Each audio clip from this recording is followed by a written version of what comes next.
Test, test. And we may be live. Alex Answer here, January 26, 2015. It's been a couple years since I've opened up my UStream account. And I thought that for the moment, since I have a decent internet connection and decent lighting, by the way, I'm here in the trailer, here in Northeast Portland, a lot of stuff to talk about. Thank you for tuning in this evening, or if you're watching later. It's good to have the technological options that we do have. I put a post over on Facebook. I should probably also post over on Twitter. And by logging into UStreamTV and following the show. Test, test. Okay, we are live. So I have confirmed that we are live, so all of this is good. So there's a chat function. And I need to find out how I can access that. Now, I remember back in 2008 and 9 doing a show on Oracle Broadcasting. And there's a chat room that I was utilizing at that time. It used to get really distracting. Having a chat room and having people come in, you know, they call them trolls. Although the description troll really isn't encompassing the totality of what some of these negative people are that come in and want to attack people in the alternative media. You know, want to hit them when they're low. You know, you've seen them on YouTube. You've seen them on Facebook. And people can also be conditioned to be troll-like in a world where there's so much manufactured resentment. We want to stay away from being trolls ourselves. It's not healthy behavior when you're going after people. Describing it simply as troll doesn't really give it a full description. Some of these people are parasites. And so it's important that as they parasite on certain YouTube channels, hating on the content, it's important that they continue to hear the truth regardless. Even if you block them, they keep coming back. Maybe there's a reason why some of these people that are a little mentally deranged keep watching certain YouTube channels. So the term troll doesn't really cut it. Parasite is another term. Psychopath, sociopath. There's definitely been a lot of people becoming aware of these individuals in our society that have these pretty extreme personality disorders. A couple different headlines that I have gathered tonight that I may get into. What I'm trying to find out is how I can access the chat window without actually pulling up the video.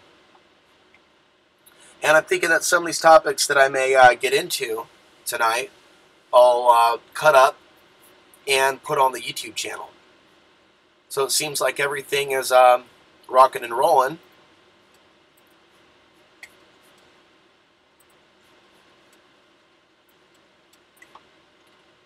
I'm also looking for a forum to add alexhansery.tv. I think it's important for people to have adult conversations about important topics that not necessarily be on Facebook or on YouTube. And I'm not using a microphone. The audio is about 4 feet away from where I'm seated at the moment. What I need to do is get a USB extender or a 4-port, USB 4-port, and plug it in so I can have multiple things. And perhaps if I get another Logitech webcam, I can open up some software and have multiple camera shots.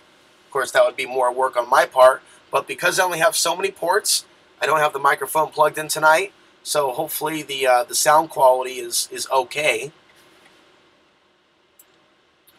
I'm going to go and see if I can open up the front page without opening up the video.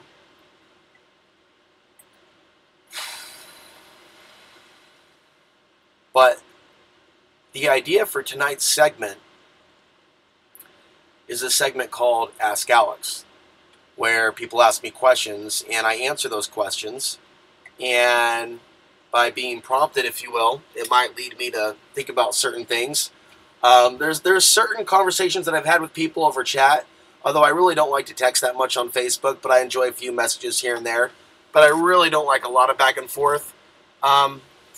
Kind of a hermit in a lot of different ways, but I'm also careful how close I get to certain people that pop up out of nowhere. They're trying to get my attention on social media. But I understand there's a lot of cool people out there that have a lot of good information to share. It's just difficult sometimes with so many people out there with so many different intentions when people get a hold of you on social media. And some people have some pretty intense mood swings that I've also seen. And people also act a certain way on the internet that they wouldn't necessarily act in real life. Again, back to trolls, back to psychopaths, back to parasites.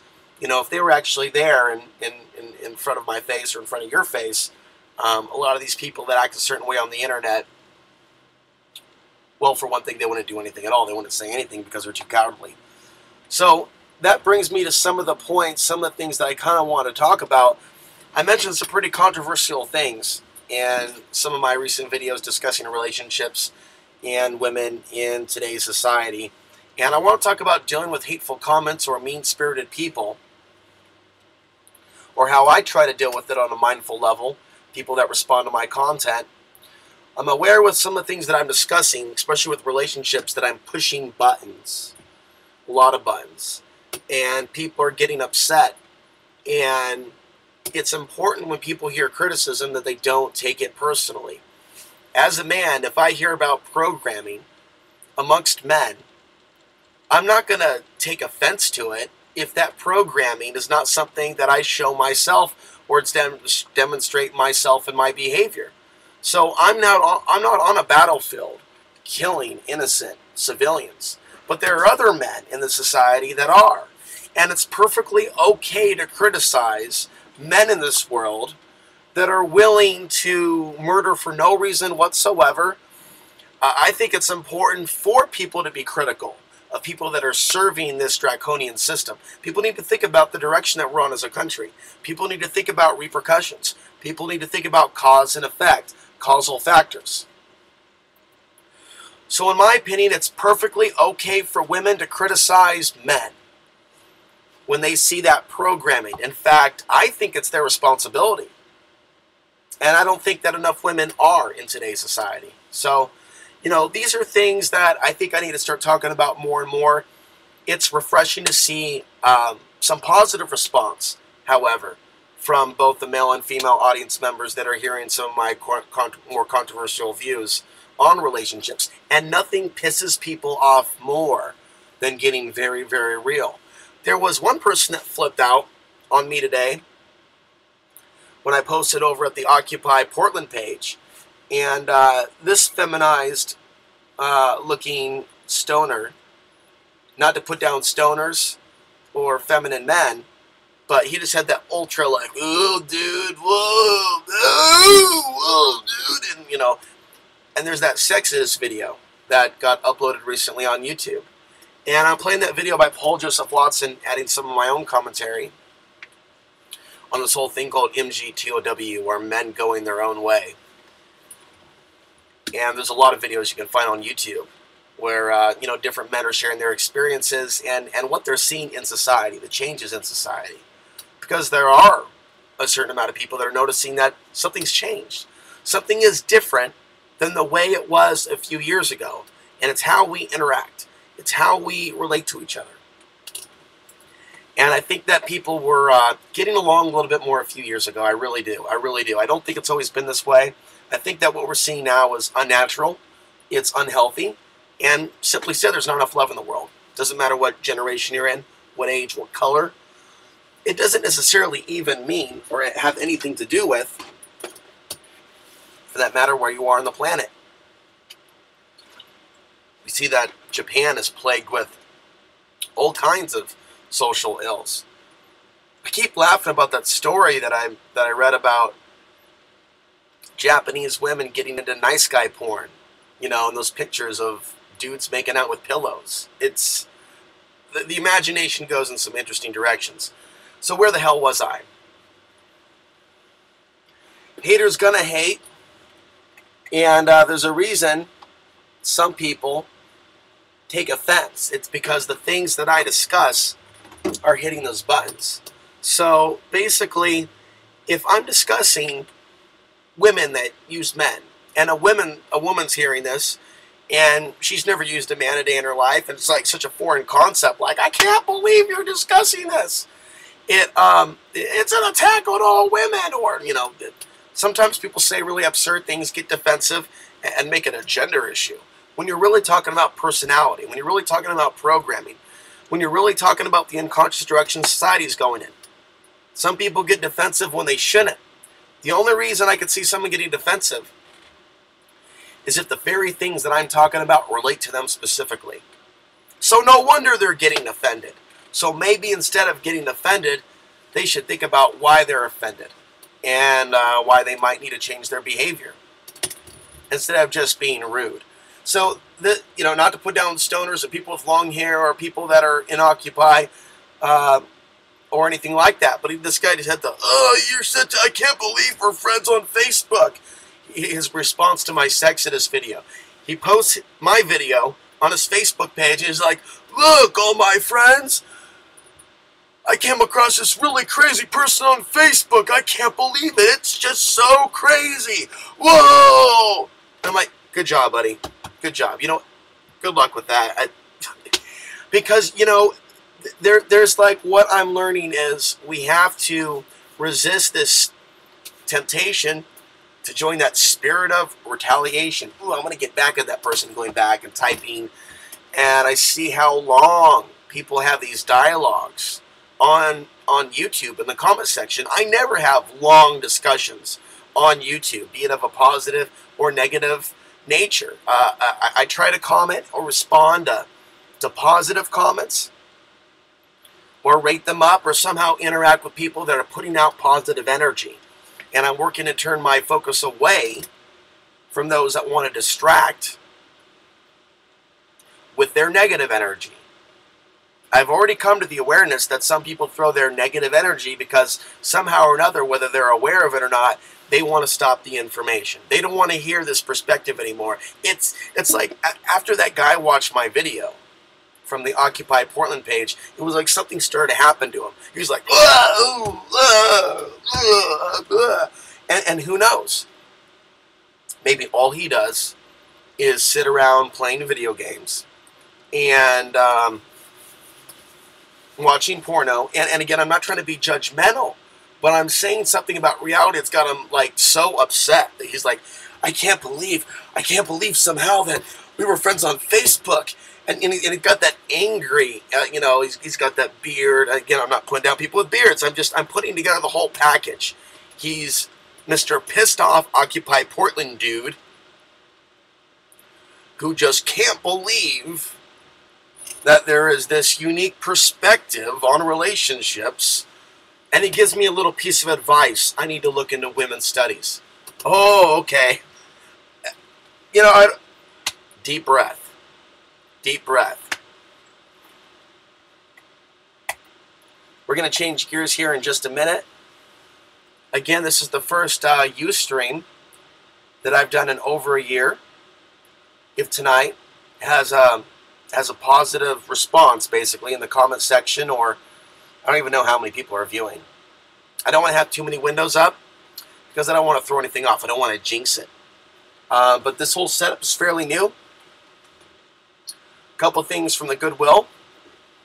Got some bamboo from the dollar store. I've completely improvised my own set. And I'm going to be adding a microphone once I get a USB extender or port, 4-port,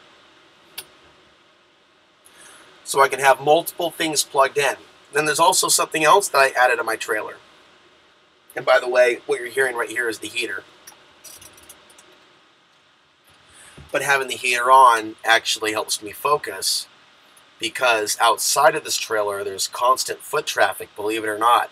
I'm in Northeast Portland at the moment, parked next to a friend's house, by the way, who's losing this home in a couple of months. And I just find it ironic that one person, one of the only people in Portland that I would actually consider a friend, I just find it fairly interesting that it's that one person who's losing his home who has allowed me to park outside his house. And it's been a big deal. It's been a big deal for me to be able to have a trailer, sit in it, have the internet, have power, be able to cook without propane, rather. Not a whole lot of plug-in things, not a whole lot of space. It's only 4 feet by 8 feet. It's barely comfort. Even if there was a couple that really loved each other, this thing's not even big enough. It's big enough for a little bit of fun. It's not big enough for 2 people to live in. But you know what the cool thing is? I like the idea of building more of these. And hopefully in the future, somebody actually gave me the idea that there could be a whole neighborhood of these. In fact, there could be a bathroom one. It's really about building materials and the know-how. But without getting too far off topic, although this is a really interesting topic, I'm helping my friend clean out his parts of his house. And let's just say there's a lot to go through. It's a bit much. And he had a roommate that was living upstairs that took advantage of his friendly nature, his hospitality. And there are all these 2-liter bottles up there in that room full of urine. Some of the urine has turned really, really dark. So I'm, got the gloves. I got a video coming later I'll add to YouTube that kind of shows how trash this room is. But there's something pretty cool that I found in this room, and I'll just show you really quick with the webcam.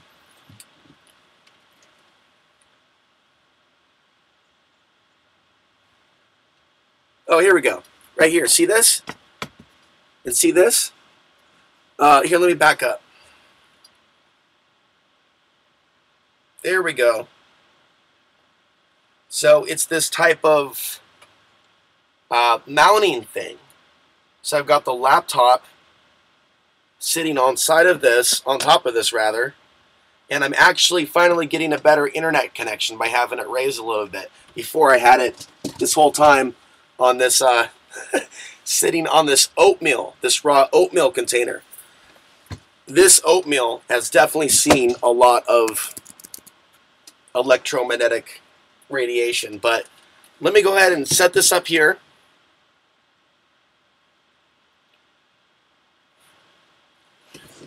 Again, I'm doing this all with minimal lighting.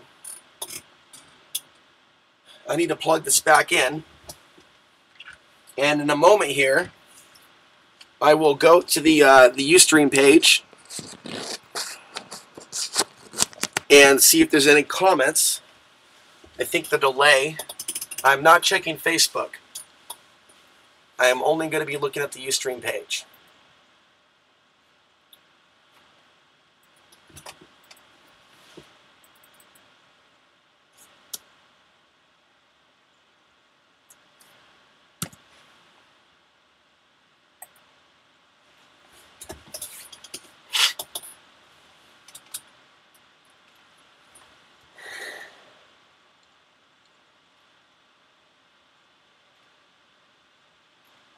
Now, for years I did live TV on Access, and okay, it looks like there are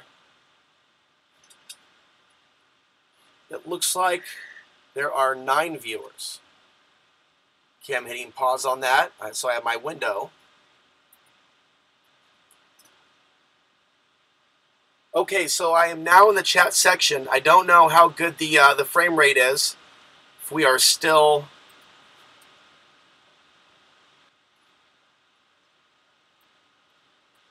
you can give me a review basically on the frame rate, but from what I can tell it looks okay. I see that Jesse is there. Hello, Jesse. So let me scroll down.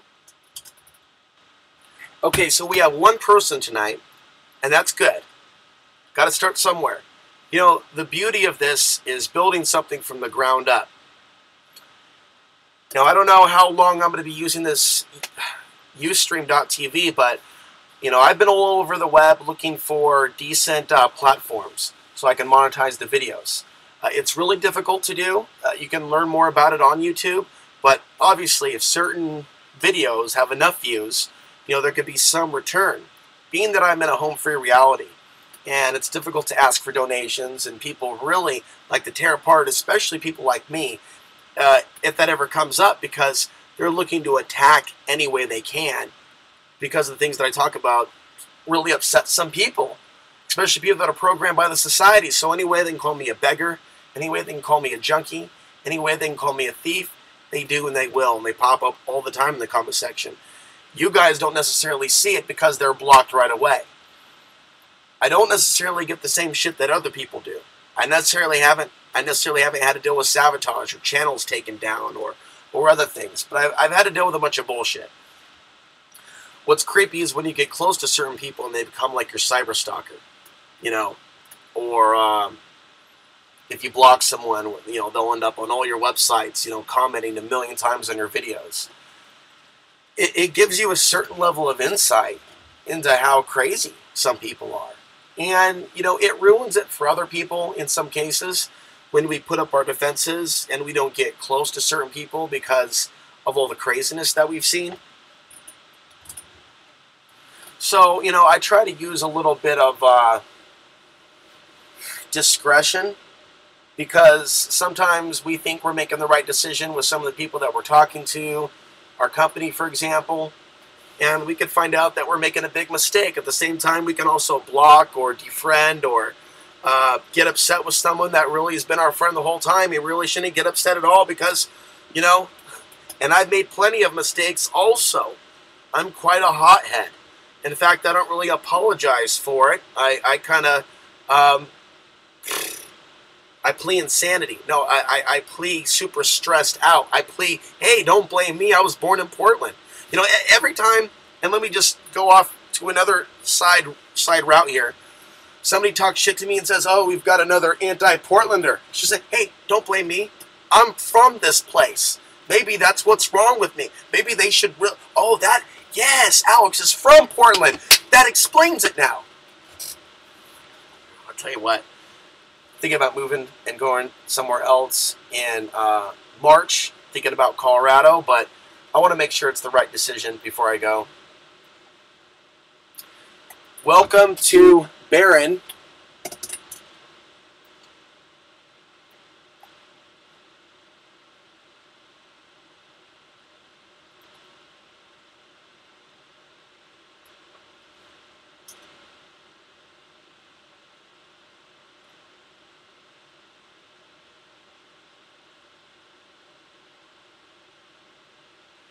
So I'm taking a moment here, taking a breather, reading some of the comments.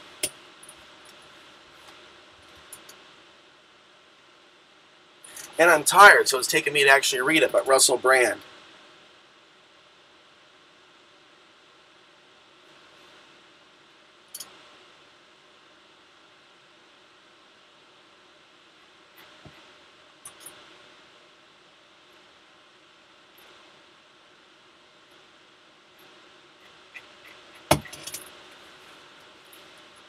Not a bad little setup, though, wouldn't you say? I mean, compared to some people that have like a full garage and their video still looks like shit, this actually might be something that I can pull off.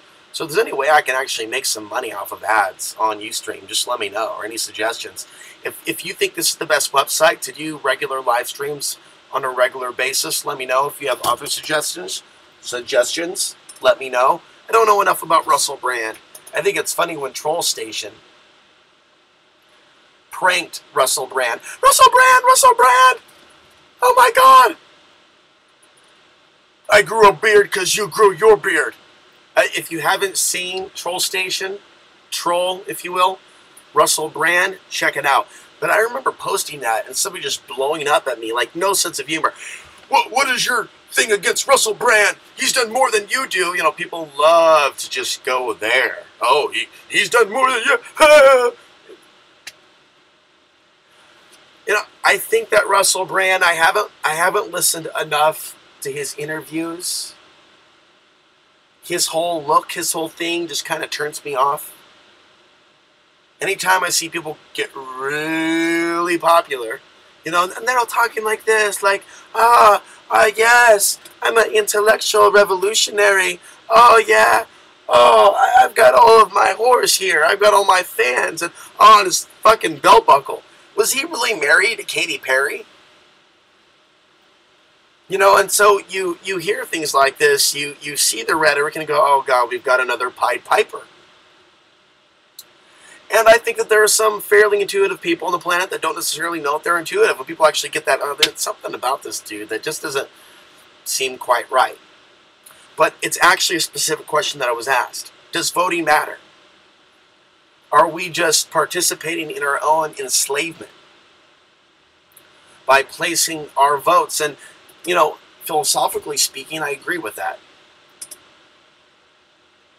However, some things I'm still thinking about. I'm still musing. I look at some things from both sides. No, I don't on a regular basis vote. I think that ultimately most people are not compassionate or empathetic to the lives of other people, and that's one of the biggest problems that we're facing on the planet.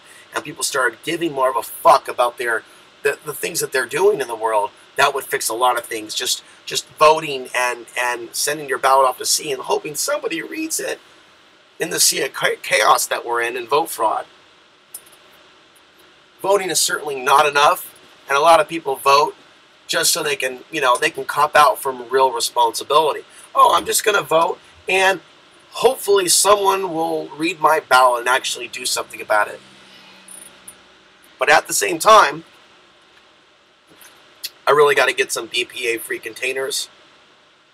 Tell you what, I don't want to keep doing this. I am drinking out of plastic containers. It's not the best thing to do. We look at the legalization of marijuana. We look at other positive effects of voting. One of the main benefits of that in Colorado is the fact that there's going to be industrial hemp growing in Colorado. Now, it's taken some time to get off the ground. The state regulators in Colorado require a certain seed that has less than 1% THC to grow hemp. But it's a positive. And yes, I actually have thought about the possibility that it's a trap. That it's a trap for the government to later come to Colorado and say, hey, thanks for growing all this hemp. By the way, it's ours now. Yeah. Eminent domain, bitches. BLM land. Well, what you gonna do when the New World Order comes for you? And it's gonna be, smackdown time. Maybe 2020 something, 30 something. Who knows? But the government was big into hemp during World War II. And we're seeing the moves towards World War III right now. And watch, Iran. I just got this feeling Iran's about to be put back on the map. And I was having to stop the other day, and now Iran's back in the news. Here's the headline, by the way, from Russia Today. Iran moves away from U.S. dollar in foreign trade. Iran is stopping mutual settlements in dollars with foreign countries, and agreements on bilateral swap in new currencies will be signed in the near future, according to the Central Bank of Iran. So, it's the timing of this. We have going into news slightly, we have the death of the king of Saudi Arabia. And that's obviously significant in some ways. Saudi Arabia, one of the closest allies of the United States, yet there's beheadings in Saudi Arabia. It just be out in the open that our government is corrupt, and some people just still haven't figured it out yet. They just still haven't figured it out. Cheap oil right now, cheap gas, I've never seen it this cheap. This is cheaper than what I saw during 2002. I don't know if I've seen gas this cheap when I started driving, which was that was around the 1999-2000 period. Gas is cheaper than even then. So what does it all mean? When is it going to end? When is the cheap gas going to end? Is this the quiet before the storm? A lot of concern that we're living on borrowed time right now. That something's going to be happening in 2015. And, I've gotten tired, like a lot of you, about hearing these false predictions about economic collapses when we've really seen economic crunches, when we've really seen, musical chairs, people losing their jobs and certain jobs being destroyed, certain industries destroyed, and over many decades, jobs shift overseas. And then we're seeing the rise of the new economy and everything that that entails, which is still something that is in development. As our society becomes more influenced by technology, much of it invasive. Have you seen some of those robots that are, interacting with family and even babysitting, like the Jibu robot? But clearly we're seeing social engineering take place and major changes in the job place. A lot more public jobs than what we've seen in the past. More public jobs, government jobs being created than private, which is really an extension of the welfare state. If I can just get out my words correct. Man, I'm so hot. It is hot in here. It is a different experience trying to put on a show in a little space like this as opposed to being a larger room. But I feel like it's important for me to make the transition bit by bit, one step at a time, to start building up the followers or the subscribers to this Ustream channel, at least by a few hundred to a few thousand, best case scenario, as I transition my way out of the Portland area. And I definitely think it's more important for me to discuss these larger global issues and pull my focus away from some of the social ills that Portland's facing. A person can only focus on so much information. The thing about looking at some of these local issues is I feel like I understand the city so well, and that the city is missing people in the right places, either in government or in the media, to be that voice of reason or common sense. That, hey, it's not just me. There's actually an editorial that just came out saying that Portland is one of the kinkiest cities in the U.S.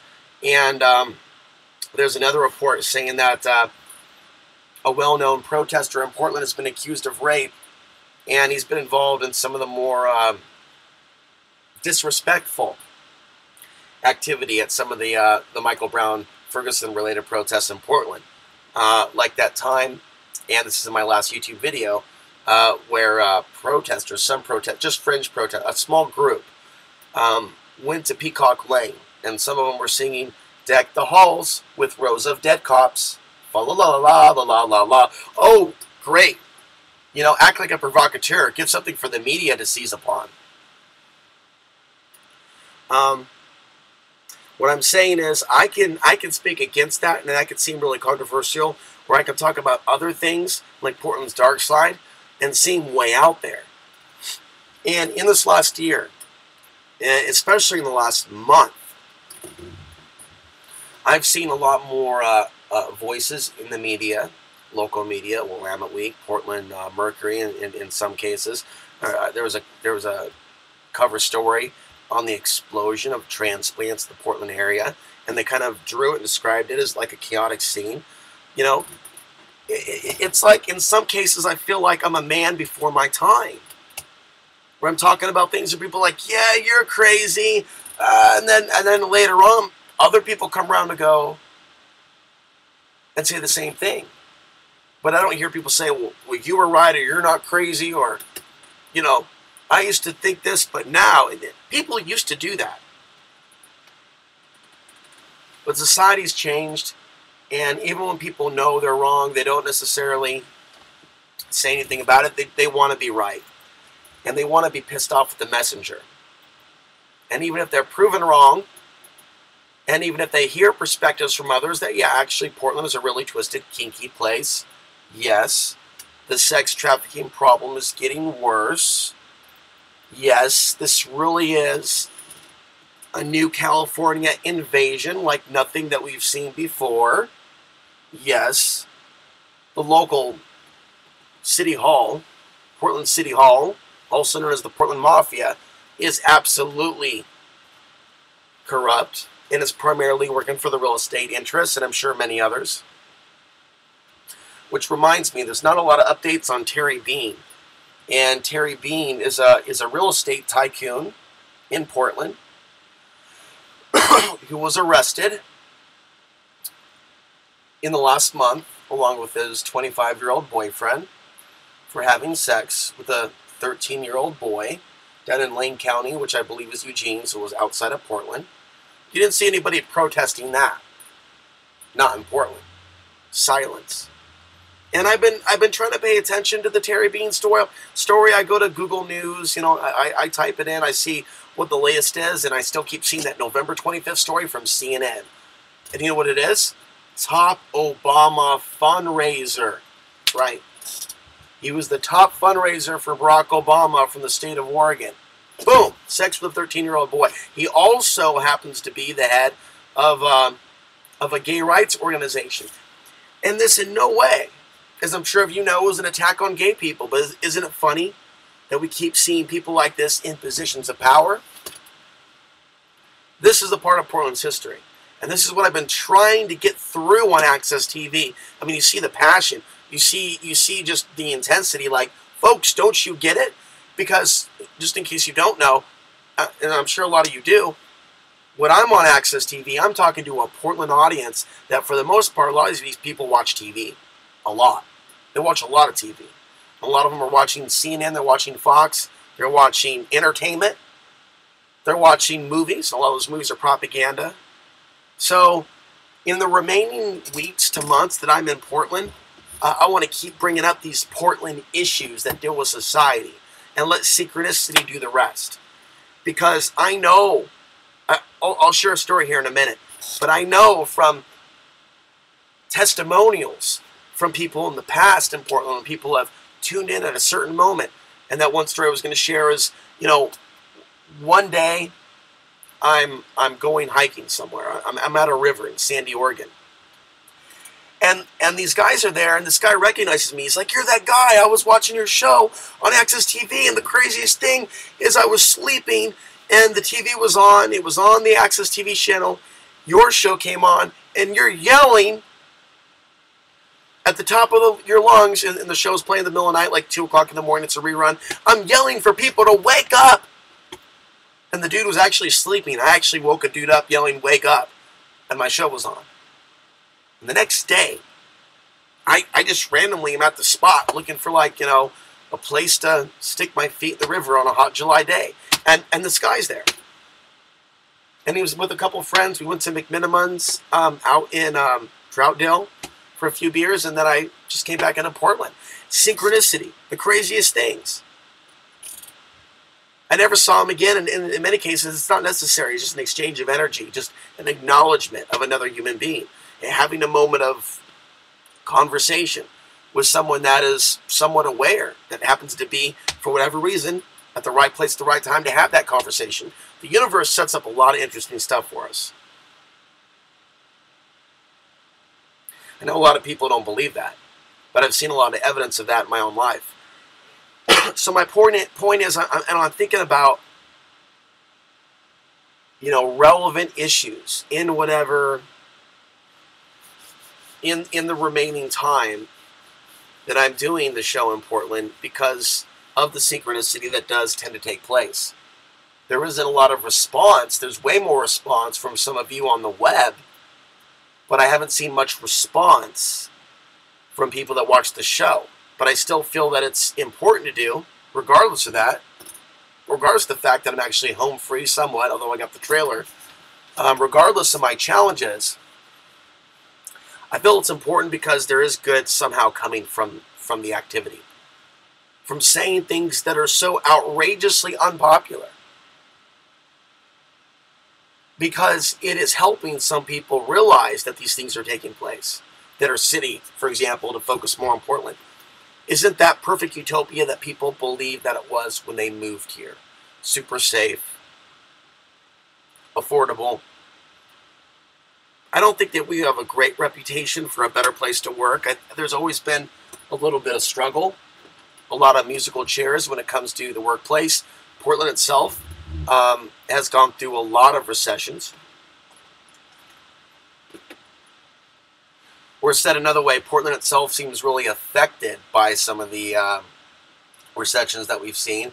Although in this case, there are more jobs because there's an increase in popularity. There's a lot of building. There's a lot of construction. There's certain restaurants that are doing really well. So in this regards, in this case, the recession isn't being felt as intensely as others. There is a lot of new people in Portland that are in very different economic situations than a lot of people that are already in Portland. Some people are wondering how the average Portlander is going to be able to afford to live in some of these new micro apartments or mini condos. And what a lot of them fail to understand is it's not about local Portlanders being able to afford these new rental rates, because there are people from outside Portland that are able to afford it. There's a lot of jobs that are being imported into the Portland area. And so when you have companies relocating, they bring their staff, they bring their employees, and they're paid at a certain rate. Some of these businesses, along with employees, are coming from places like Silicon Valley, where it's much more expensive than Portland to live. So, so they're hearing about Portland. Ooh, the dream of living in Portland, majestic destiny. Ooh, maybe it's like that TV show, Portlandia. The very fact that people are buying that crap and moving here based on a TV show and, coming here and go labeling this #1 of all things, Portland #1, get the fuck out of here. All that does is just really paint a clearer picture as to what's really happening in some of these cities in America. I don't think it's right for people to just drop everything and leave their homes. And sometimes our homes aren't necessarily our homes. It's the area where we grew up. And it's almost as if people are being driven out. And a way they are economically, but there are other factors. Let's just look at this record drought that we're seeing. And there's a lot of people out there that believe that geoengineering is directly to blame for this drought that we're seeing in California. So if that's the case, why? What is the agenda then in directing or driving or pushing people up to Portland? Because as they potentially are geoengineering, which I have no doubt that they are, in Northern California, making the drought problem worse, if not being a primary factor. Meanwhile, we're seeing major change in Portland, in Portland's government. And even before Mr. Hales came into office as the mayor, we had Sam Adams, by the way, who's going to work in Washington, D.C. That's right.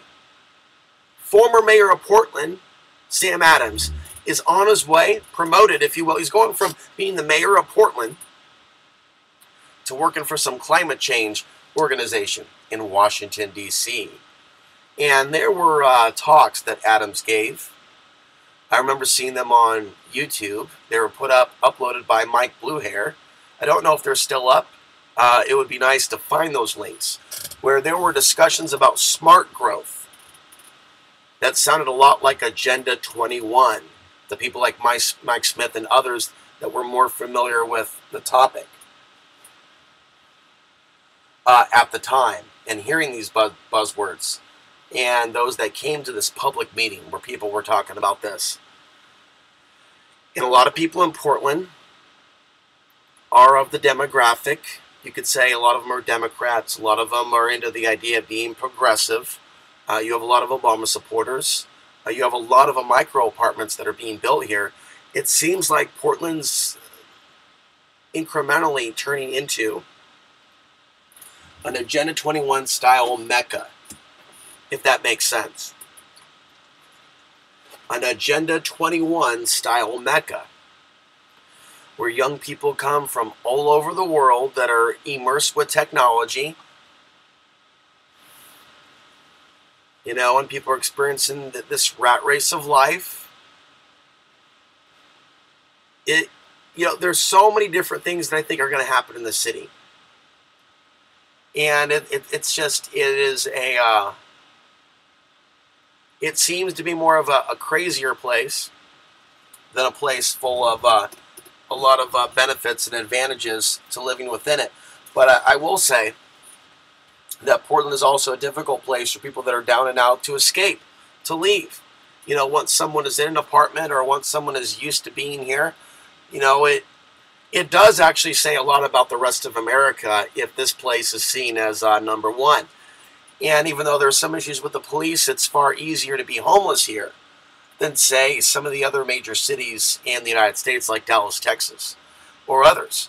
And I already knew that Dallas, Texas was not a place that was easy to be a transient or homeless or a man that's down on his luck. But I had already heard that the police, a rumor, if you will, killed the homeless down in Dallas, like corrupt cops are known to do throughout time in history in certain places in the world, certain places in America. And so when I would see homeless that were holding signs at certain spots in Dallas in that year I was living, I knew they were going through some heavy shit. You can tell. You can tell by their clothes. You can tell by their age. Mostly older men. You did not see a younger population of homeless. It was definitely older men that were, in some cases, they looked close to death. And I believe it's been about a year or 2 years since that video was uploaded to YouTube showing a Dallas County officer coming up to someone that appeared to be in a mental health crisis or may have had other mental issues, cognitive issues, issues relating to not being submissive enough when the cop got out of his car and basically pulled out a gun on an unarmed homeless man or mentally ill man and shot him in cold blood. So it's because of those factors, and I heard someone commented on a recent video saying that the federal government has outlawed homelessness. I don't think that that's true. I don't think that there is a law against being homeless. I don't understand how that could be enforced or how it is being enforced. I know of no FEMA roundups of the homeless. It doesn't mean that there aren't experiments on the homeless, but it's not illegal to be homeless. What I have heard of earlier this year is that in some parts of California, it is illegal to sleep in your vehicle. And I'm glad I never went down to California. There was a friend named Chris who lives in Santa Cruz, which is a wealthier part of California. He invited me to stay down there, but you know, I'm definitely not going to be going down somewhere where there's rumors of already a lot of homeless. And plus, it's California. I mean, enough said.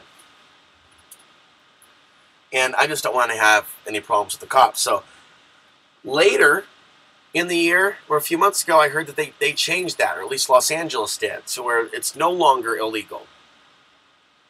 So it seems like there are certain counties and cities and places in America where they've tried to pass ordinances. It's really just a matter of whether there's outrage, you know, whether some of these stories are getting enough publicity. Because if the public doesn't say anything, if people just, you know, accept it and there's no outrage, they usually don't change those things. They usually keep those things in the books and use those laws in the books to push the homeless out of their city. And again, where do they go? They come to places like Portland, Oregon. And so it's just going to continue to be a bigger and bigger issue. We are reaching the last section of this overall video where I've been talking for about 47 minutes straight. And I'm going to take a look at the comment section real briefly.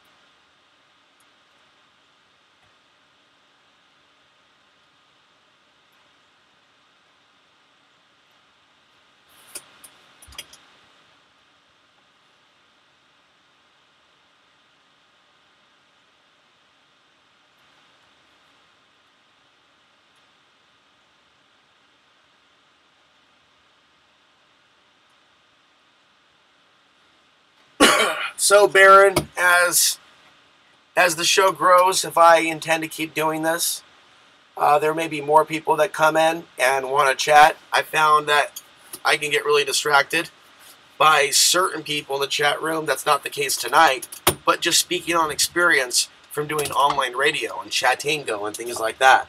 I mean, there are people that just come from out of the woodwork, and then the pictures that start getting posted. And some of these are pornographic, and I've just seen people post the craziest things. And I've seen geoengineering in Colorado to respond to the comment that there's less geoengineering in that state. There is definitely a lot of intense geoengineering in Portland. Why is that taking place? I really don't know, but we can do a little bit of speculating. Beyond just looking at Portland as some place that's going to be this future Agenda 21 dystopia with robots making food for people. By the way, in the 10th grade, I wrote a short story in English class about waking up in 2031 or 2035 or something like that, and it literally being some sort of transhumanistic reality where robots are making food for people, and it was in Portland, and I came out of a time machine, and it was Southeast 12th and Hawthorne, and I was promptly taken away by a robot because I did not have my human identification pass. That's right. I was a free-range human who did not have his tag. No shit. So, and at that point, what did I read? I mean, that was purely my imagination. I remember Fahrenheit 451, and Ray Bradbury is the pedestrian.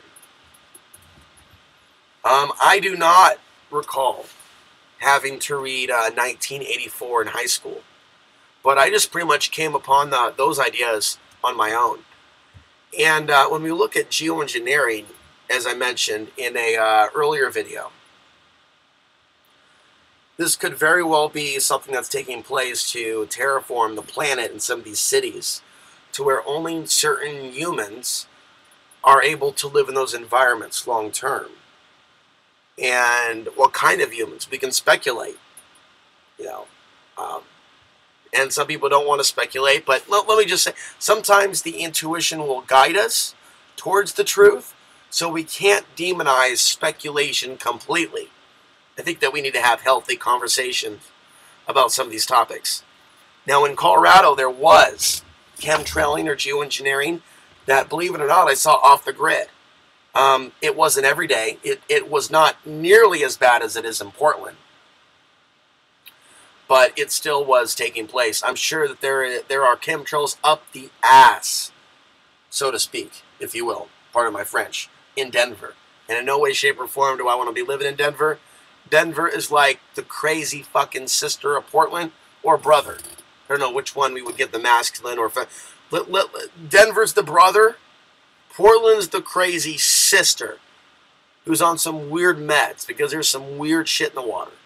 So, Portland is the green Babylon, and Denver is the mountain Babylon. And you find some fucked up people in these Babylons that are in these beautiful states, but they're batshit. I had a few experiences with a few people in Denver. I even hooked up with a girl randomly that I met on Craigslist.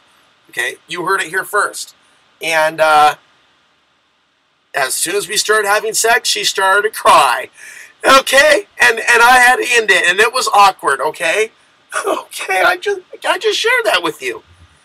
And it was like, oh my God, just get me out of here. This was not supposed to be some craziness. And just all this drama, all these tears, about this broken family. There was a somewhat close friend of the family on my father's side who I also visited in Denver, and I was really disappointed. It's not very often that I'm around other Afghanis, although that's only half of me on my father's side. And he was really depressed. He didn't want to talk about what he felt, his emotions. What do you think about all the stuff going on in the news? Current events. And just your reactions. I don't live anymore there, or that's not my life. I'm an American. Just, oh, dude, trying to get too emotional, trying to fucking break down. But I mean, I sensed a really broken person. And, he tries to put on this, I'm happy. I live in Denver. I help out with data work at the Capitol building, and just to see his sadness, like, oh, and walk around Colfax Avenue, and I heard that's where the prostitution is in Denver, and drugs and all this other shit. It reminded me of Burnside, and so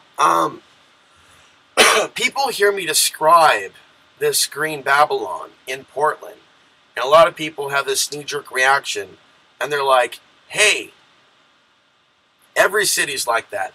Every town is like that. My town is like that. And regardless of the fact that that may be the case, it's just important for me to share the perspective, what I'm seeing.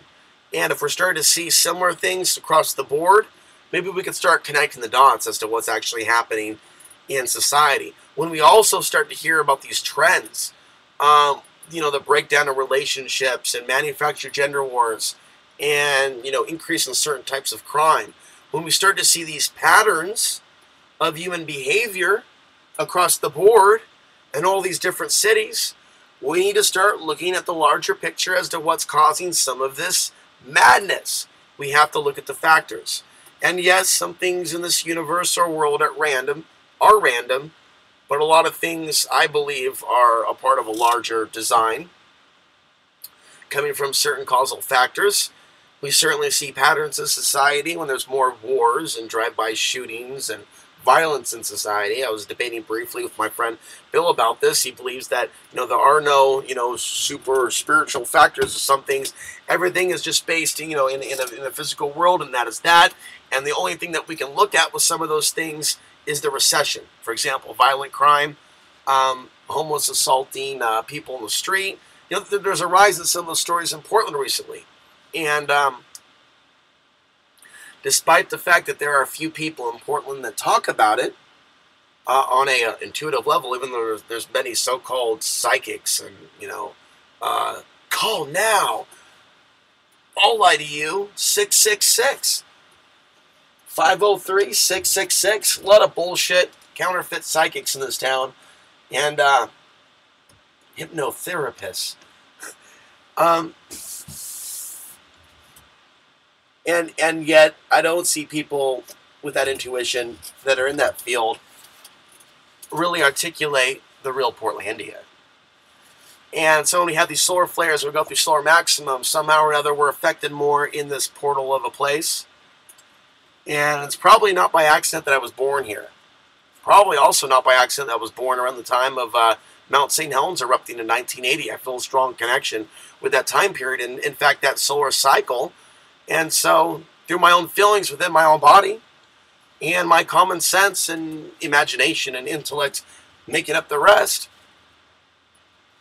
I think that there's a direct connection with solar flares and these changes that we're seeing, but in particular, as I just referenced, births of certain people that are a certain way. I think that we certainly see that. I certainly think that we see a lot of births with these solar cycles, as well as a lot of deaths. And it's like nature is working itself out. There's going to be a lot more fucking. There's going to be a lot more babies. There's going to be a lot more fighting. There's going to be a lot more deaths. It's almost as if the sun is just this powerful conduit in the sky,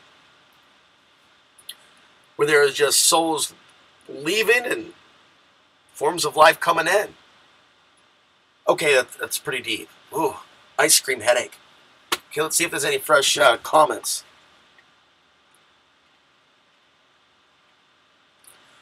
Okay.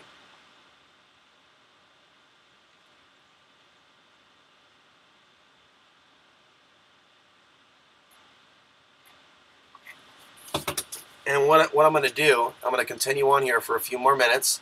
I'm going to take a few breather breaks. I'm going to take some of the better moments tonight, and hopefully it's going to be easy for me to cut up some of the clips and put them on YouTube. If I can get enough views on YouTube to the point where, I'm making a few hundred a month, I'm going to feel a lot better about things. I'm going to feel a lot better about going off grid and then building upon that. And okay, but I'm only at 50 a month, which is pathetic. But I want to build it up. YouTube is also very volatile. You can lose your account like that. If enough people hate you, you can have your account flagged or videos flagged. In fact, I dealt with that recently. I don't know how these mosquitoes are getting... Isn't it cold outside? I guess that's why they're coming in here. The Archons are busy surveilling the... I've always had theories about insects harboring alien spirits that are actually here on this planet to surveil the humans. And by the way, don't you feel like an ant sometimes? Just walking through reality, try not to bump into other people and try not to fall down as you're walking down the street. You know, all that we're missing is just this big, giant dirt clod over our head. But hopefully it's not going to be a big deal for me to just transfer these videos over to YouTube. But this video will be available later at Ustream. But yeah, I got to start figuring out how to make an income on a regular, consistent basis. So I don't know how many women I've pissed off from the last few videos discussing relationships, but like I said, I know I hit a few buttons, and Mr. Feminist, Mr. Too much pot, too much of the wrong pot, speaking of which, it was funny just watching this dude just flip out on me this morning. I actually wrote a few things that I wanted to mention. It provides me an opportunity to just walk away and let someone have the last word. There are certain people that are so pissed off at life. All they know how to do is lash out on anyone that they can find speaking their truth on video, on YouTube. That's what they do. That's who they are. That's how they operate. It's a program. And so, you know, sometimes it can feel really threatening when people are, you know, in our space, so to speak, and they're hitting below the belt, and they're telling us to get professional help because they cannot believe they heard a unique perspective. So instead of appreciating that unique perspective and going, you know, what else might this person be looking at in a fairly unique way? You know, maybe you'll look at his channel. Maybe there'll be things that we agree on. You know, the first thing that pissed him off is that I'm discussing a rise in violent crime in Portland. And he's like, well, what's your solution? Oh, here we go. Oh, we're going to play that game. Oh, I got to give you some solution. I start typing this paragraph and I start responding. And I'm like, what the fuck is this shit? I ain't going to respond to this motherfucker. Delete. And it's almost psychically like, you're not feeding me. You're not responding. And then he waits a few minutes. And he's like, upon looking at this person's YouTube channel, and I apologize for those that already heard this rant earlier, I realized that I had a crazy person that somehow became my friend on Facebook. Like, yes, it's my agenda to add people on Facebook and promote my propaganda and my crazy thoughts. And so this guy is like somehow trying to like shame me and like hurt me emotionally because of my Sexodus video. And without a doubt, this snot-nose wannabe hippie, fake hippie, you know, fake progressive, fake liberal, hanging on the Occupy page. Likely he is that porn addict, video game playing, Dorito chip eating, wet brain,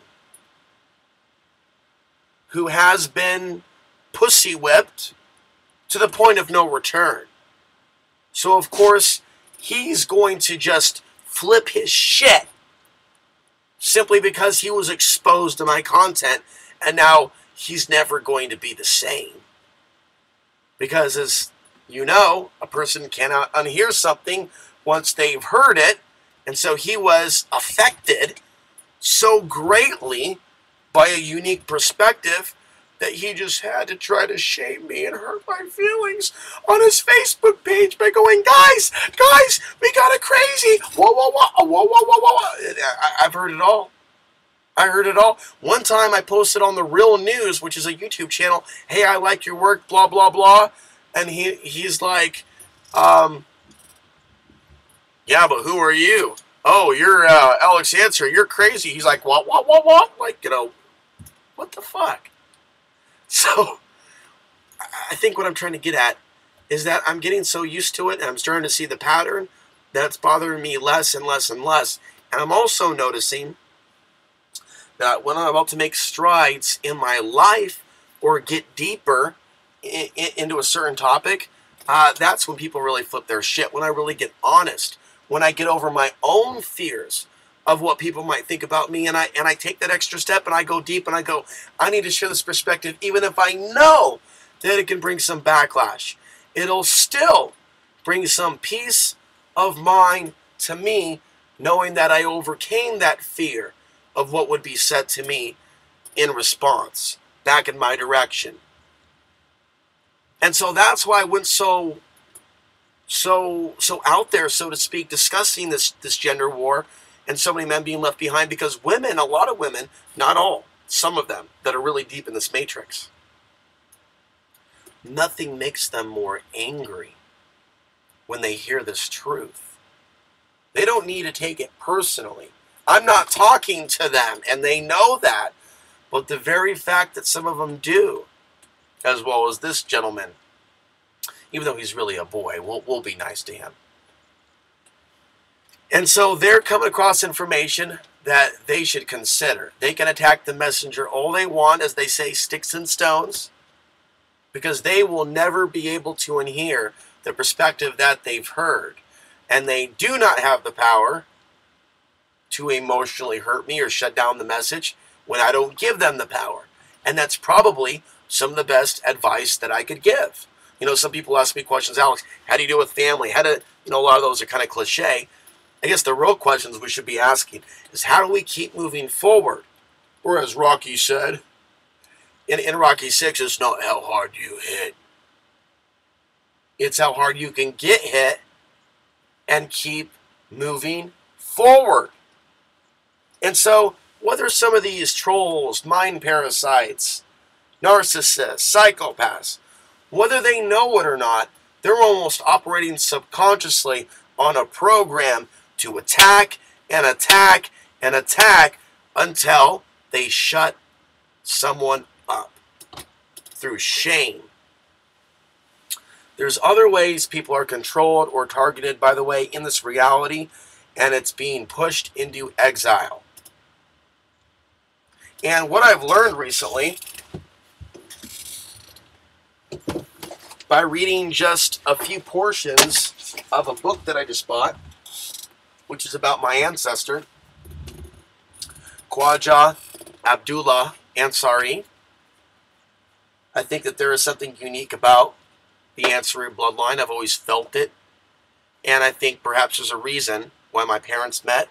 And I think there's a reason behind a lot of our lives. It's not to put any of us on a higher or lower, but I think there's a purpose, a destiny to my life, and a history that's worth remembering and worth studying. My ancestor lived in exile in Herat, Afghanistan, because as a Sufi Muslim, he had a very different understanding of God. A very different understanding. Did you know, by the way, that back in that time, in the 11th century, there were female teachers? I think that there's an assumption that it was just completely hell on earth. Maybe it's because during that time period, it may have been hell on earth in Europe. You know, with all that bondage sex going on with the church, or was that the 13th century? But when you look at Central Asia during that time period and throughout history, there are many beautiful things worth remembering. So there's a couple of books here that I got on Amazon with a gift certificate that someone sent me for Christmas. And one of them is called Stations of the Sufi Path, 100 Fields of Abdullah Ansari of Herat. And, you know, I haven't really read this yet, but I feel like I have magic in my hands, because it's like this person left behind information, much of it of a Gnostic nature. His great, I don't even know how many greats, grandson would be holding and talking about on video on January 26, 2015. Out of all the Ansaris that may be in the millions, I mean, it's a big kind of clan bloodline that's spread throughout the earth that ironically I have no connection to. I find it fascinating where we come from, not only in our souls, but our ancestry, our genetics, our bloodlines. I think that there are certain bloodlines that are outrageously, at times with certain human beings, outrageously sexually attracted to each other for the purpose of creating a certain baby that has a combination of genetics, very specific genetics. And sometimes people may be drawn together simply to literally bring that baby through the portal, through the womb.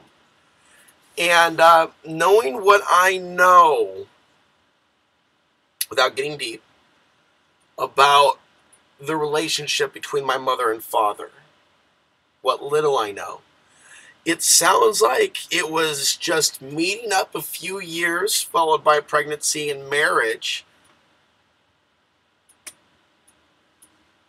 and birth, and then boom, marriage over. Now, it's true that it had something to do with my father's behavior, violent behavior, that led to the divorce. But could there have been factors that led to even that? So sometimes certain people are born into this world for a reason, and that certain people shack up together for a reason to bring someone to this world, and that is their only purpose. It is very possible, because in no way, shape, or form were my parents meant to be together. Not at all. Not at all. Not in a free world, that is. My father, of course, he may have had a different perspective on the situation. Being from a different culture where the woman just doesn't leave the man, that was something that was very disturbing to him, as well as some of his family members. Oh, that American, how could she? Oh, yeah. My dad was no angel. And I don't know all the details, but what I do know is that I sure as hell believe that I was meant to be alive. And it just so happened that I was born of those unique genetics, and that I would be 21 years old around the time of 9/11, coming out of a very dark, challenging period in my life while living in Portland. Also at that time, without family. I've gotten pretty good at doing this. You know, the whole family free thing. I haven't been home free most of my life, but most of my life I've been on my own, and I've had to provide for myself. And that also includes on an emotional level. You hear about Mark Passio talking about cosmic abandonment. I've had to deal with emotional abandonment, stemming from very, very young. Even before I moved out, I was emotionally abandoned. And so I'm going to share this perhaps in another video cast. Certainly I'll share it into a book. During those dark ages where I got briefly into heroin, I jumped into that experience because I felt I was meant to investigate that world. And certainly there are certain emotional things going on and things going on in the world during that solar maximum that I think affected me. And it was a time period where there's a lot of heroin going on, just like now. As we are in the next solar cycle, heroin and solar cycles I have found go together. Again, I haven't found anybody else that has either understood this or recognized my work or research into the area. But I need to definitely expand my work into this area and the studies. It just, my brain can only do so much. Because my focus is in a lot of different areas.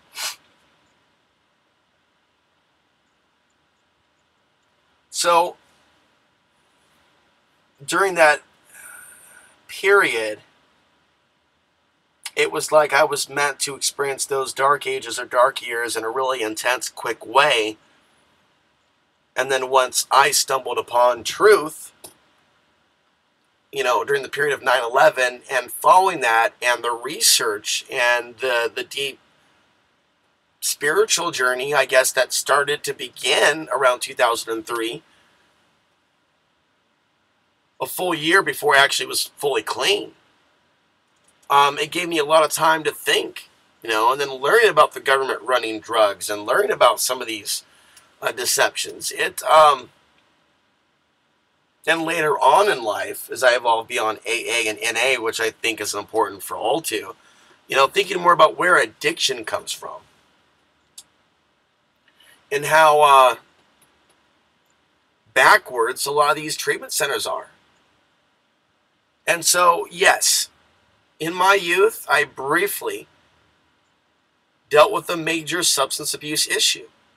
But in that time period, there was just so many interventions of an angelic kind, and times where I could have died, where my car could have gone off the cliff. I really should share a lot of these stories, maybe sooner than later. I just see how it could be used against me, but I've already shared part of the story before, and I'm really of no threat to anybody, in my opinion. I'm not, I don't see how it could, I'm not planning to run for city council anytime soon. And even if somebody wanted to use it against me, I think it's important to share the story of success. But that's why I want to write a book. It's just a matter of when the time is right, in the space to write it. And it's difficult for me to do such a task while in Portland. And there's also a lot of things that I want to experience in my life, perhaps, before the book is written. And what kind of a note am I going to leave it on? And now I'm living in my trailer. Yes! Winning! It's like, where does the story go? So things like that come up. But the purpose is to inspire. If I could come from that and do that, and then also experience that, it's not wanting to make a legend out of myself. It's even myself trying to understand my own journey and achieve my destiny, but also trying to inspire others and realize that hopefully we'll realize I came from a lot of challenges coming up. Coming from a broken home, being Afghani, living in the post 9/11 world, overcoming a drug addiction, and actually doing alternative media and access while homeless, and traveling the synchronistic clues, traveling around with a backpack. Most people don't do those things, and most people don't end up growing up in a world with so many challenging factors around them, so many fast things. Some people deal with severe trauma where they're molested or they're raped, and that's horrible, or beat up on a regular basis. But it's also amazing to face such challenges and feel protection. Even though I've been assaulted before or stalked in the face, throughout this whole journey in this lifetime, there's been just these interesting, introspective moments where it's felt that I've been led somewhere. I've also felt misled in my life. Oh, yes. Oh, yes. I have felt misled in my life where I thought I was being led by higher spiritual forces. And that is not always the case. We cannot assume those things when we should be connected with our own center. But my story is a story that needs to be shared at some point in my lifetime. And I've even thought about a title for the book. And I've thought about the impact that it can even have on my parents when they read it. Because I've never thought of my parents as being human beings that actually know their son. With that, I'm going to take a break. I'm going to mention a few more things. See what the weather is like out here.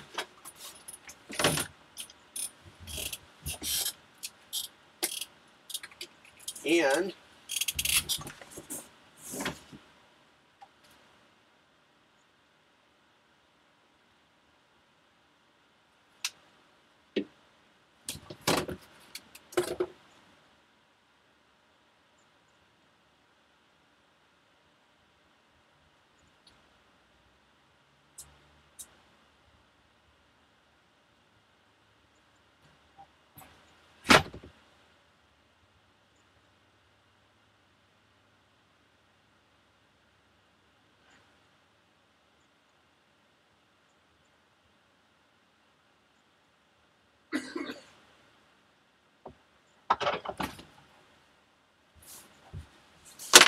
okay.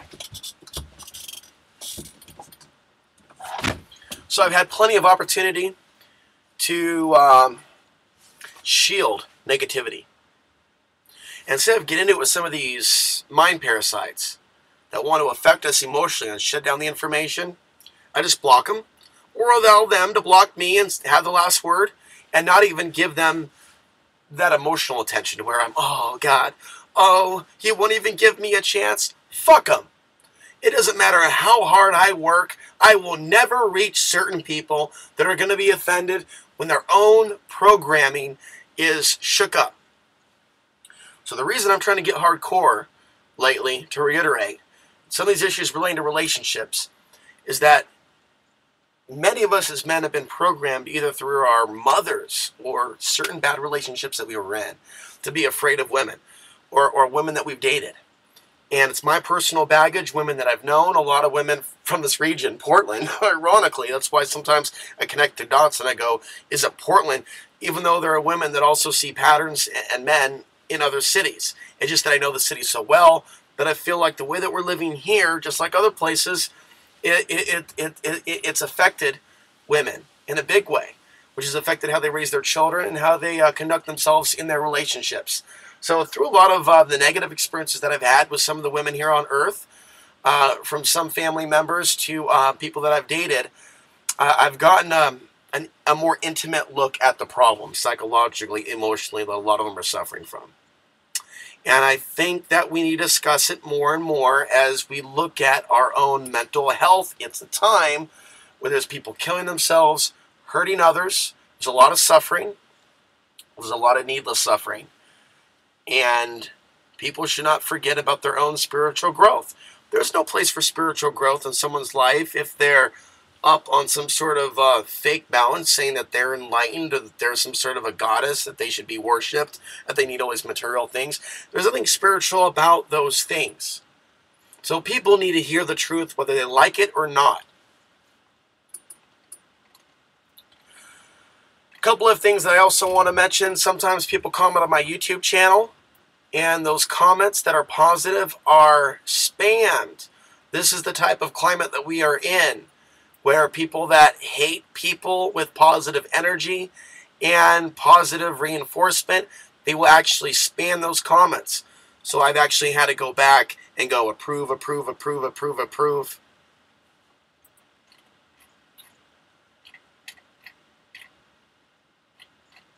Alrighty, I covered that. A few notes that I wrote, not a lot.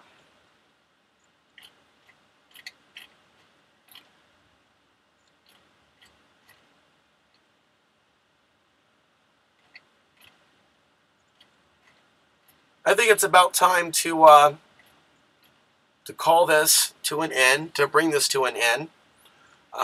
Now, there may be a way that you know of where it's easy to bring someone on, like a caller, for example. Obviously, I don't have a phone set up, but maybe there's some sort of an app or something. Maybe people can call with their phone. I don't have a Skype number. I do have a Skype account. I do have a Google account, Google phone. I can call out with a phone, but I can't necessarily get calls. So how I can actually evolve this to where people can call, I don't know if it's even going to grow to that point. I think what I'll do is I'll just continue to do the live streams, and aspects of the show that I think we're saving, they will end up on YouTube.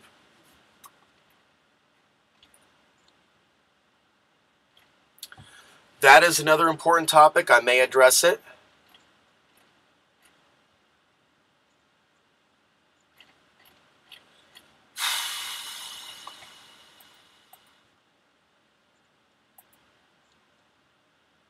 Okay, we're at 8 viewers, which is not bad. I could have only one. I could have 800 and they all could be sending me psychic attacks. So that's good. You know, you can only deal with so many motherships at the same time before it just becomes too much. So it's good that we don't have a massive infestation of archonic consciousness tonight. We can focus.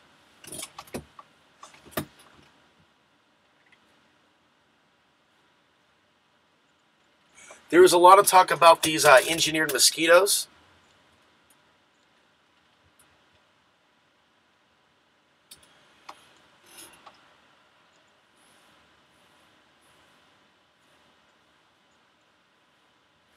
Okay, So I'm going to think about this question. Danny asks, hey Alex, how have your political beliefs changed since you've started activism? It's a good question. Well, first of all, I've never really believed that there was a political solution because I got involved after 9/11. And that was a global political deception, in my opinion. That wasn't just something that was carried out by the U.S. Of course, you have links to Israel and Mossad, but you also have links to China and Russia. With Ron Paul, in some of the videos I've done in the past, it was a compromise thing, because with Ron Paul and the Liberty Movement, you have a lot of people coming together around a lot of important topics. I also saw a lot of people acting like Obama supporters. There were certain things that I saw that weren't even right with the Ron Paul campaign. And I saw people that were like in a state of denial, like, Ron Paul did not endorse Ted Cruz. That's not true. No, yes, he did. I just so happened to be there that day in Austin, Texas. We drove from Dallas, Texas, that year I was living there, me and some Ron Paulers, in a caravan to see Ron Paul give a speech.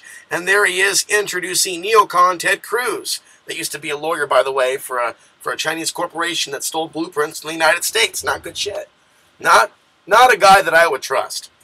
And Ted Cruz, as you know, has really risen in the ranks, and it's only been 3 years since he just kind of came out randomly, and Rand Paul was introducing him. So I saw Kool-Aid drinking, and I was like, "Whoa, man! You guys are just gonna assume I'm a hater and I'm making it up?" I piss some people off. So I've never really been someone that would label myself a libertarian, but I've totally had friends and have friends that are. But I myself don't see a political solution. And I certainly don't see Rand Paul and people infiltrating the Republican Party to do a few good things. Yeah, I understand that. I understand that mentality. All we've got is this system. I understand that. But it really comes down to human compassion. And we just see more of that in the so-called left and right. Democrats and Republicans, the Republicrats. We need to see the Republicrats of the world grow a heart.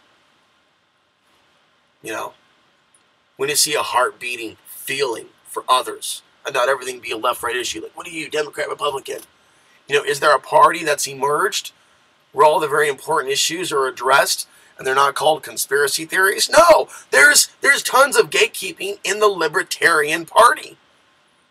And there are libertarian shows, Free Talk Live and others were like, well, we don't like to get into conspiracy theories because we don't want to say that the government is all that coordinated. Well, just because you don't know how things are really coordinated, don't act like you do. And don't act like you can just laugh it off and call it a conspiracy theory and still call yourself a serious libertarian who believes in liberty. Stepping on other people's ideas. They're going deep down the rabbit hole.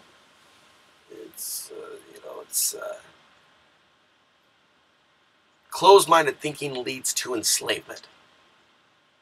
And so, no, politics aren't for me. I think it would be a great exercise, a great experience to run for City Hall on the local level and address some very important issues relating to public safety, self-sufficiency, and so many other things, but mainly those two. And I've wanted to run for city council in Portland for years. I see it at this point as a pipe dream, as a total waste of time. And I'm not really a people person. You got to be able to go out and wine and dine and impress people and bullshit. I'm like, yeah, and and I can't do that. I can't do that. I'm not a ladies' man. I'm too honest about just stuff in general. And that is a turn on to some people in society, men and women. It's a turn off to most. I like my minority. I like my minorities. I like my special audience, real different folk. By the way, that brings in all types of folks. But I like people that think for themselves, that are not in the mass way of thinking. Not all things relating to the mass way of thinking are unconscious. Not all aspects of government are evil, even though we hear a lot of this anti-state talk. The main area where that I come back to is that we shouldn't have a situation where we just don't look out for each other. And we just can't assume that without government that we're going to have somewhat of a safe society, that we're not going to have, major issues with women's safety. Real basic common sense. So we need to think about what those things are. Okay, there's no police. We have no state. How do the men and women of the community make sure that the safety is secure for their children to walk down the street in a world, an ideal world, a picturesque world without police? See, this is a day and age where people should be having these conversations, but they're not. A lot of people would want to just believe, oh, just get a gun and everything's fine. Well, that's not really an option for some people. And that's not necessarily something that is a fix-all. Just having more guns by itself is not a solution in a world where a lot of people aren't going to pack a gun. A lot of women out there, a lot of men out there, they're not going to go that route for those that can. And again, some cannot. There isn't enough awareness out there as to how many felons have been, created in this country.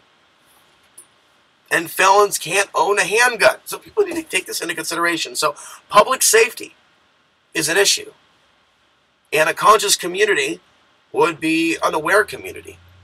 It would not be a community. It would not be a society that is one that would just keep walking. Or watch. Ooh, look at that. Well, if someone's just being pummeled into the ground, they would be involved. They would feel that it was their duty as a human being. They would feel guilty in a conscious society if they were to walk away or just watch while someone is raped, maimed, assaulted, berated, or something else. There are times in society where someone's being berated and put down and attacked, or sometimes in the comment section. And people don't come to their aid. And in some cases, they do. But it's a world where we have to remember that we're all connected. It is not wise to succumb to the illusion of separation and think that we're not affected when other people are hurt. Because we are. So this awareness needs to grow. And when this awareness grows, when consciousness grows, when consciousness is greater than the consciousness that created the problem, then people will watch each other's back and there won't be a need for a militarized police force. We have to get back to that type of society. And people have to overcome the mind control that everybody out there is their enemy. They have to believe that it's important. Now, what is it going to take for that to happen? And is it going to happen on its own without something extreme happening like the power grid being disrupted like a solar flare and people no longer being hypnotized by the media and actually being forced? An act of force, you can even say an act of nature, just boom, setting the humans in a whole new direction, because if something that significant did take place, we would be set in a whole new direction. Everything would go through reset. People would be behaving in very different ways if there was no power. We would have to find a way to keep our asses safe. And I've given this a lot of thought. Would relationships come to a restoration? I'm skeptical of that because I think that we have certain biological issues as human beings. However, we were designed to have certain inclinations, to have certain behaviors, even based on our genetics. I think there are certain genetic dispositions for behavior. I don't think that's racist. I think that there are eugenicists that will also use certain scientific truths as propaganda. But I do believe that there's a scientific truth that we have certain genetic dispositions and that we're in a world where some of those buttons that we have can be pushed. That's why it's important for people to not be stuck in body consciousness and realize that there's another aspect of ourselves that just happens to be inhabiting this period, this body, for a temporary period in time. The body that people get a little too attached to. A body that people try to sell and worship without realizing that, again, we're just visitors in the spacesuit. And I've thought about my mortality more and more. Maybe it's because I'm middle-aged. Well, I'm 34 and moving on to 35. I could see signs of my age in some ways. I could see signs of great genetics in other ways, and my youth. I can look back at pictures of myself 10 years ago and see a very similar looking face. I can also look at the back of my head and see how I'm losing hair, and I can feel a little disappointed and worried about what's causing that, and whether it's just something internal or, you know, I can look at other aspects. I think what I'm trying to say is I'm very aware of my mortality and my temporary stay here on this planet. And I feel like I live in a world where people are trapped in this attempt to stay in this body indefinitely and to worship their own body and to worship the bodies of others. And there is no real contemplation on what they're doing here on this planet, which clearly seems to be a place where in some spiritual court we're sent. And like a melting pot of other prisons, there are people on this planet that got here for different things. And, you know, it's like some people are on probation that came from a maximum security prison. And now they're in more of a minimum security prison. You know, it's a little bit more free flow. And there are, you know, some people that, or some of us that may have been in a different kind of a paradise.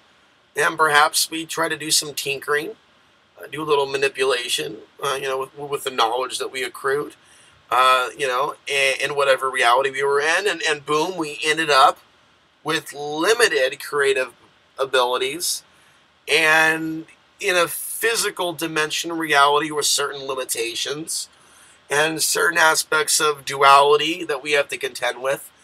And I've also considered the possibility that we're living in a world that we helped co-create at another point in time. So whether you see it as reward or punishment, it's all, you know, a matter of perspective. We got what we got, and here we are. We're here, and we're going to have to deal with it.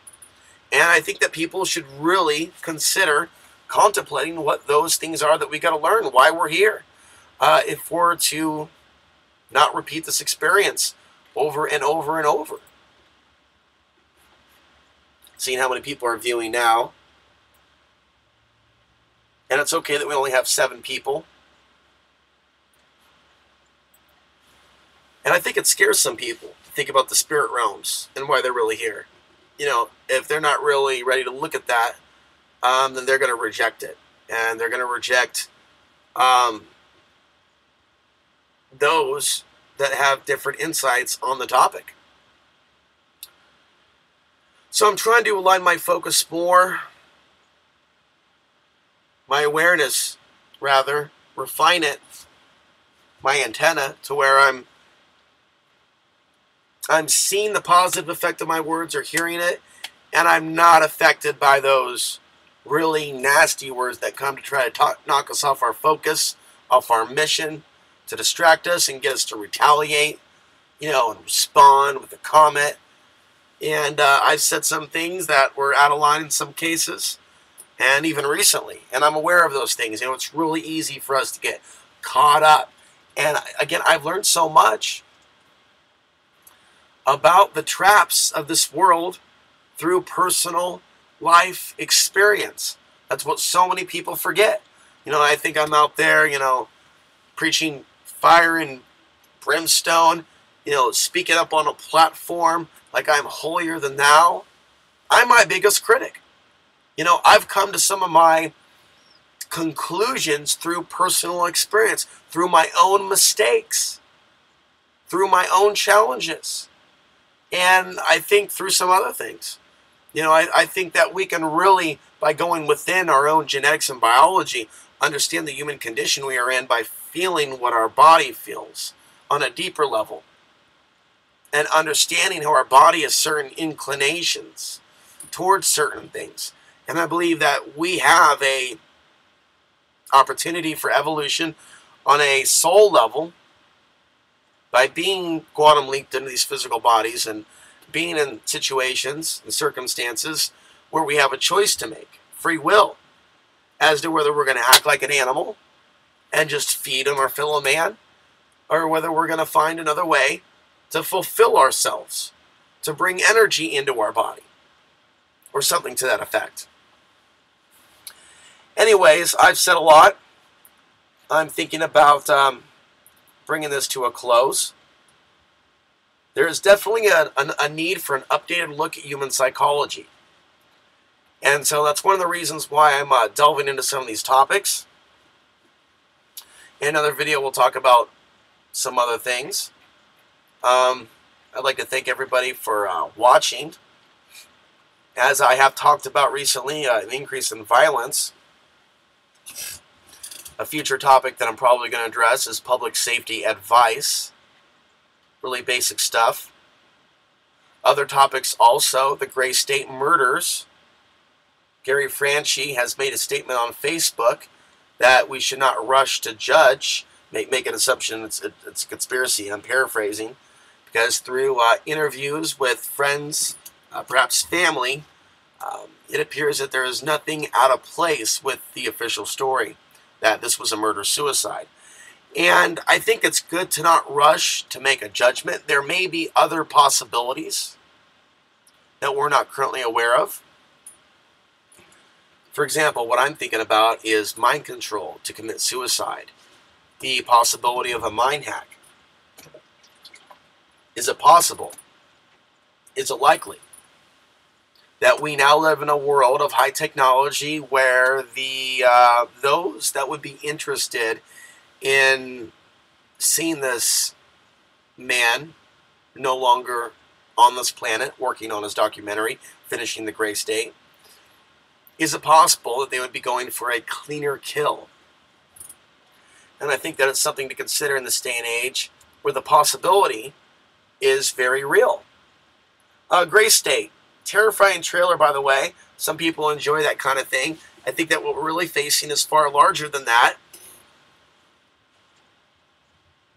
And it might also be possible that Muslims in this country could be targeted before Americans. I could be wrong about that. But of course I have to consider that possibility, seeing the types of things that are taking place right now and all the fake news that is out there about ISIS, and the very fact that ISIS is controlled, but all this fear about ISIS about to invade the country. There could be a lot of racial profiling related to that concern. But the American people, American men, American women, veterans, cowboys, Republicans, Democrats, doesn't matter. The American people are also a target. And so, you know, our own shadow government has had a whole world of time to build up this domestic surveillance society, this soft tyranny, bit by bit. And as we see, certain social ills, crimes, the police state and the police are only going to look more attractive to women and some men, some aspects of our society that are for the most part dependent on the police for protection, because the police have a monopoly on it. And we need to evolve as a society to where we're not so dependent on the police. But this situation with the Gray State is a situation where there is no information yet that is directly pointing to a conspiracy or any evidence or information. It's hard on a lot of people because the bodies were not discovered for weeks. There's no additional information. Nobody saw anything. It wasn't until the neighbors saw a bunch of boxes piling up that they even went over to the house to check on David Crowley. And it was there where they found the dead family, by the way, which includes a 5-year-old. So it's definitely something that has people on edge when we don't have the truth right away. With a lot of things that we see, sometimes we get the truth right away. We all of a sudden get information that shows that the official story is not what it seems. We have access to so much information. In this case, we are not seeing a lot of information. So only time will tell, hopefully, God willing, what the truth is about the murder of David Crowley and his family. What will become of the Gray State, only time will tell. A rough cut has been released, but allegedly there was a lot of money involved. a number was given, 30 million, to finish the Gray State. What I saw in terms of the rough cut looks anything but a high-budget documentary film, and it looks anything but the trailer to the Gray State. So what's going to come about from all this? We'll see. One other point, one other topic, and then we will call tonight's almost 2-hour Ustream video to a close. Is that there's a need, I feel, to kind of talk about how it's a tightrope. It's balance. To discuss a rise in violent crime and incidents where we're seeing people go totally batshit, and they're not even on the bath salts. You know, they're acting like there's some zombie out for blood. We're seeing a rise in this. But at the same time, we need to also speak out against the fear porn or the fear mongering, and I have. But how do I report on one thing and be critical of the fear mongering? Well, a lot of people are seeing media report on these horrible stories, but it's like it's missing context. You know, the media isn't talking about the direction society is going in, how there are patterns to these things. You know, it's all just random, it's all chaotic. And so when it's delivered without the proper context by the local media or by the mainstream media, it's delivered in a way that just causes terror. Like, we don't know where this is coming from. This is such a surprise. We need more police. We need more security. We need more cameras. So it's just hysterical. Oh, there's a lot of horrible men out there. Watch out for men. You know, and it doesn't really, a lot of these people that are seeing these stories, they're going, society is going in a certain direction. For example, using Portland, again, as an example, there certainly is an uptick in sex trafficking of children. We're also having a lot more people move here. There's a lot of heavy shit also going on in the world. A lot of war. Oh, there really are. There's a lot of pornographic-leaning programming in mainstream TV that really seems to be polluting people's minds. You know, there seems to be this overarching lack of pattern recognition. And so to put something in the proper context, when we look at a rise in violent crime, we have to look at the factors. And we have to, I think it's important to have a concern with where society is at. To be honest, not be full of shit. None of this, we're number one. We're Portland, we're number one. Yeah, in sex trafficking, in alcoholism, in sex clubs, rather, strip clubs, porno stores. Yeah, number one. Yeah, number one in homeless. Yeah, number one in drug addiction. Number one. Get the fuck. Yeah, one of the most expensive places to live now in all of the United States. Not the most, but it's getting up there. And so, context is what's missing. And I hope to provide some of that context in my commentary. It's not, you need to freak out. You need a bigger gun. You need a bigger lock. Just call the police. Call the police. No, no, no, no. What's going on? What is going on in our society? And what do we want to avoid in our own lives? So that we can avoid turning into what that person has turned into. Whatever the case may be. So I just want to make sure that is a very clear point. We need to be aware of the things that are taking place in our world, but we need to ask the question why. To be on that journey of understanding the human condition without just, you know, picking up a book and believing it word for word, but actually having the experience ourselves, to have an inquisitive mind, to want to know the answers. So much in life is about the journey. And people are, in many cases, forgetting that. Thank you for watching. Perhaps some of the stuff will make it onto YouTube. I will go ahead and stop the broadcast. Thank you for watching, and we will see you next time.